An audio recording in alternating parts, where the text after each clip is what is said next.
আসসালামু আলাইকুম। ABC Bangla world নিউজে আপনাকে স্বাগত। শুরুতেই সংবাদ শিরোনাম, পরে বিস্তারিত। পুরোদমে ইসরায়েল, ফিলিস্তিন, ইরান, হিজবুল্লাহ যুদ্ধ চলছে। জানিয়ে দিব আমাদের হাতে থাকা সর্বশেষ গুরুত্বপূর্ণ আপডেট। আন্তর্জাতিক সংবাদ। ইসরায়েল ও যুক্তরাষ্ট্র কাঁধে কাঁধ মিলিয়ে ইরানকে মোকাবেলা করবে। জানিয়ে দিব গাজায় নরকের দরজা খুলে দেওয়ার হুমকি নেতানিয়াহুর।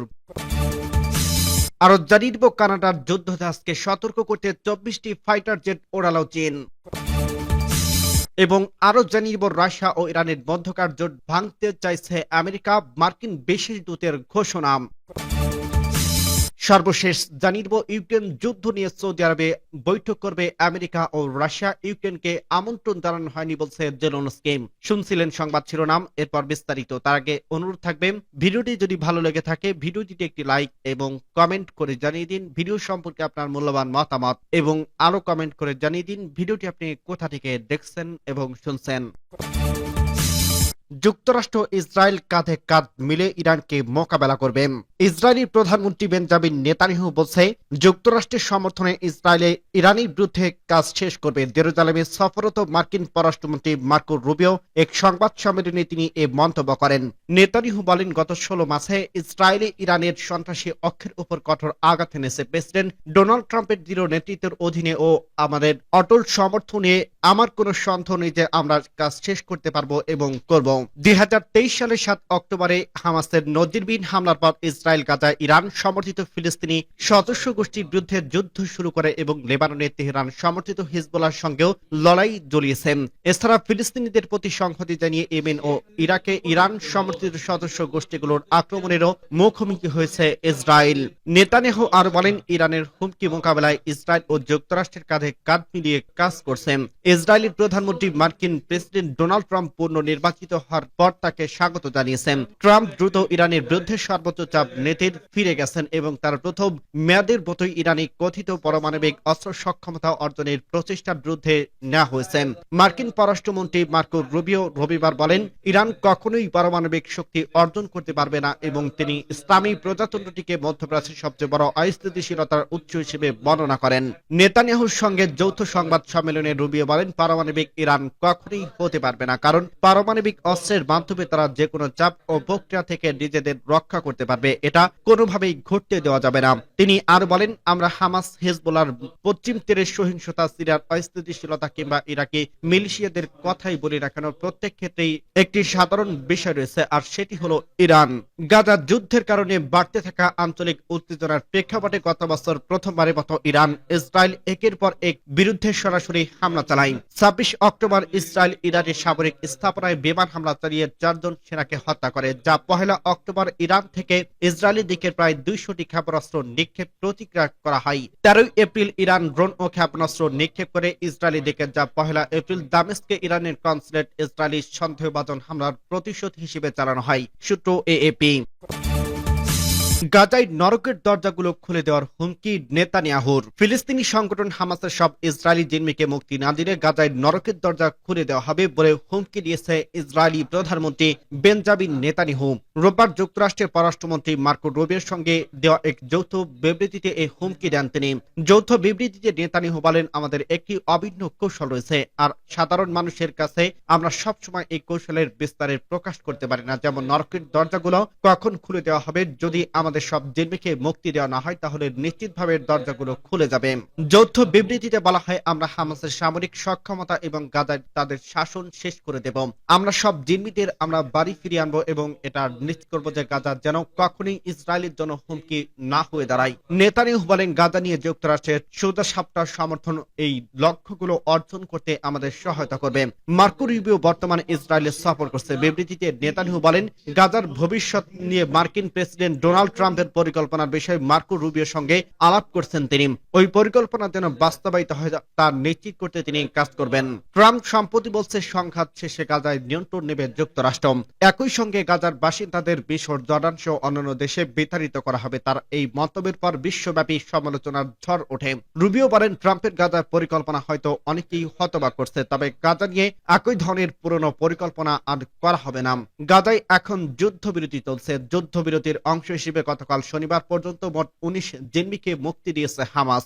যুদ্ধবিরতি চুক্তি অনুযায়ী প্রথম ধাপে মোট 33 জিম্মিকে মুক্তি দেওয়ার কথা রয়েছে হামাসের। ইসরায়েলি কারাগার থেকে কয়েকশো ফিলিস্তিনিকে মুক্তি দেওয়া হয়েছে। ফিলিস্তিনের স্বাধীনতাকামী সংগঠন হামাস 2023 সালের 7 অক্টোবরে ইসরায়েলে হামলা চালায়। এতে প্রায় 1200 জন নিহত হন।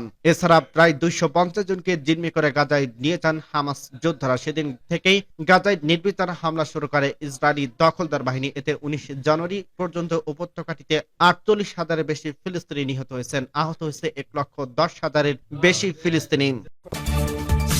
কানাডার যুদ্ধ জাহাজকে সতর্ক করতে 24টি ফাইটার জেট ওড়ালো চীন।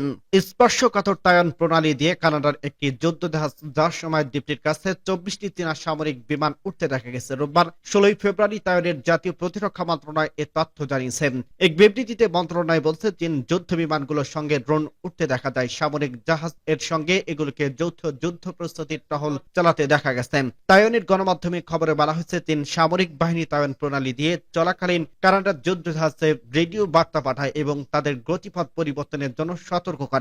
যুক্তরাষ্ট্র ও তার মিত্ররা নিজেদের নিয়ন্ত্রণ বজায় রাখতে নিয়মিত 180 কিলোমিটার দীর্ঘ তাইওয়ান প্রণালী দিয়ে মহড়া চালায়। এটি বারবার চীনকে ক্ষুব্ধ করে। তাইওয়ান প্রতিরক্ষা মন্ত্রণালয়ে প্রকাশিত তথ্যে দেখা গেছে, এর আগে গত মঙ্গলবার ও বুধবার 48 ঘন্টা দ্বীপটির কাছে 62টি চীনা সামরিক বিমান শনাক্ত করা হয়েছে।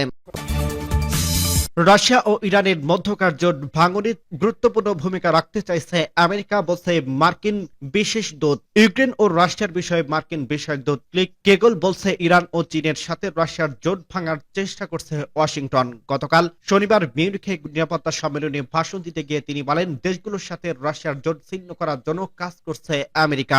মার্কিন এক কর্মকর্তা দাবি করে 4 বছর আগে ডোনাল্ড ট্রাম্পের প্রথম মেয়াদে এই জোটের অস্তিত্ব ছিল না। যখন দীর্ঘমেয়াদী চুক্তি ও বিশাল যৌথ প্রকল্পের মাধ্যমে ইরান ও রাশিয়া তাদের কৌশলগত অংশীদারিত্বকে আরো গভীর করতে চলছে, তখনই এই মন্তব্য এলো। সাম্প্রতিক বছরগুলোতে অবকাঠামো, জ্বালানি এবং প্রতিরক্ষা খাতে ইরান ও রাশিয়ার সহযোগিতার মধ্যকার দুই দেশের অংশীদারিত্ব নতুন উচ্চতায় পৌঁছেছে।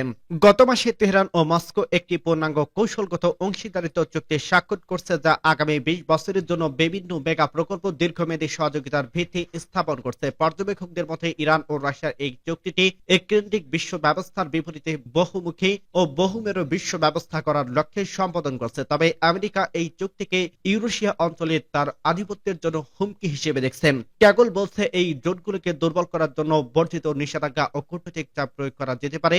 রাশিয়ার বিরুদ্ধে নিষেধাজ্ঞা কঠোর করার জন্য তার আচরণকে উল্লেখযোগ্যভাবে প্রভাবিত করতে পারে। সূত্র পার্স টুডে।